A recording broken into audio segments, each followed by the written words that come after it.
এই সুন্দর পৃথিবীতে এত সুন্দর সুন্দর জায়গা আছে যেখানে গেলে সারাদিনের ক্লান্তি দূর হয় এবং মনটাও ভালো হয়। ঠিক তেমনই একটা জায়গায় আজকে আমরা ঘুরতে যাচ্ছি। পুরোটি ভিডিও জুড়ে আমাদের সাথে থাকুন। তো চলুন গল্পটি আমাদের যাত্রা শুরু থেকে শুরু করি। তো শুরু করে দিলাম আমাদের পথযাত্রা। তো বাসা থেকে নেমেই আমরা রিক্সাতে উঠে পড়লাম। আর রিক্সা থেকে আমরা নামবো হচ্ছে খোলামেলা ঘাট। তো এই খোলামেলা ঘাট থেকেই আমাদের যেতে হবে নদী পার হয়ে ওই পারে। তো আমরা খোলামেলা ঘাটে পৌঁছে গেছি। পৌঁছে যাওয়ার পরে এখানে টাকা দেওয়া লাগে। এখান থেকে টাকা দিয়ে তারপরে নৌকাতে উঠতে হবে, সেখানেও নৌকা ভাড়া দেওয়া লাগে। এইখানে দিতে হয় ৩ টাকা আর নৌকা ভাড়া ৫ টাকা। এখন ঈদের সময় তো তাই এইখানে নিচ্ছে ৫ টাকা আর নৌকা ভাড়া ১০ টাকা। অনেক দূর দূরান্ত থেকে মানুষ এখানে ঘুরতে আসে। এখানে আসলে কারণ এই যে নৌকা আছে, এখানে নৌকায় উঠে একটু এনজয় করা যায়। আর তাছাড়া একটু খোলামেলা জায়গা, অনেক সুন্দর আর কি, ভালোই। তো যাই হোক, গন্তব্য তো আমাদের এটা না, আমাদের গন্তব্য হচ্ছে নদীর ওই পার। তো আমরা নদীর ওই পারে যাব। আমার শ্বশুর কিন্তু এখানে টাকা দিয়ে দিল। আমি কিন্তু দিতে যাচ্ছিলাম, তো শ্বশুর আব্বা দিয়ে দিল। তো যাই হোক, শ্বশুর আব্বা কিন্তু আমাদেরকে নিয়ে অনেক ঘোরাঘুরি করবে আজকে। ঘুরতে আসা না শ্বশুর আব্বা, পকেটের টাকা কিন্তু একটাও থাকবে না, সব খালি করে দেবো। তো যাই হোক, একটু মজা করলাম।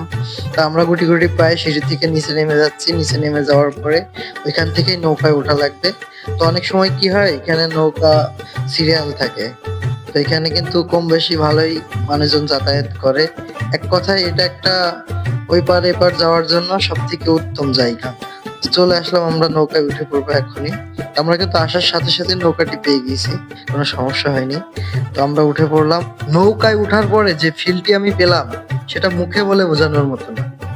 আসলে অনেক ভালো লাগছিল, কারণ এত সুন্দর লাগছিল, এতগুলো নৌকা, সবাই মানে কি একটা মজা মাস্তি করছিল। অনেক এনজয় করছিলাম, অনেক। এই নৌকা জার্নিটি অনেক এনজয় করছিলাম। আর সময় পেলে মাঝে মধ্যেই যাব, একলা একলা হলেও যাব, যে নৌকা জার্নি করব। নৌকাতে উঠে ওই পারে যাব, আবার ওই পার থেকে এই পারে চলে আসবো। বিষয় হচ্ছে সেটা না, বিষয় হচ্ছে এইটাই যে আমার বউ আমাকে কখনো একা আসতে দিবে না। তো সেটা বড় কথা নাই, বড় কথা হচ্ছে এই যে দেখুন কত সুন্দর লাগতেছে। তো যাই হোক, আমরা এখন নেমে পড়বো নৌকা থেকে। নেমে আমাদের সেই গন্তব্যে যাব। আমার ছেলে নৌকাতে উঠে এত পরিমাণ আরাম পেয়েছে, দেখুন কোন স্টাইলে শুয়ে আছে।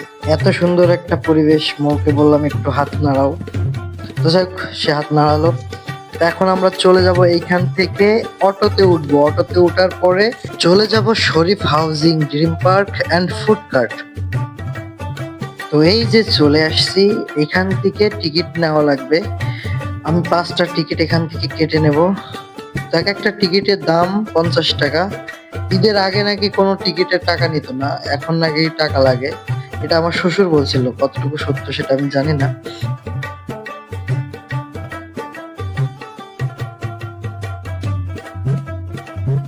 তো টিকিট নেওয়া শেষ। টিকিট নেওয়ার পরে আমি ওদেরকে ওই জায়গায় থুয়ে আসছিলাম, ওইখানে যেতে হবে আবার। জানি না এখানে আছে কিনা।